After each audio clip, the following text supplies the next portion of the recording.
మరచే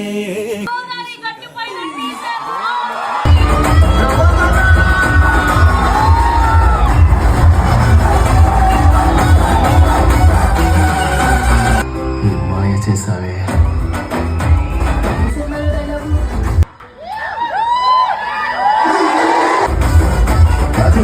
ఒక గోదావరి గట్టు పైన కూర్చొని ఒక నలుగురు స్నేహితులు కబుర్లు చెప్పుకుంటే ఎంత హాయిగా ఉంటుందో ఈ సినిమా కూడా అలాగే ఉంటుంది. గోదావరి గట్టు పైన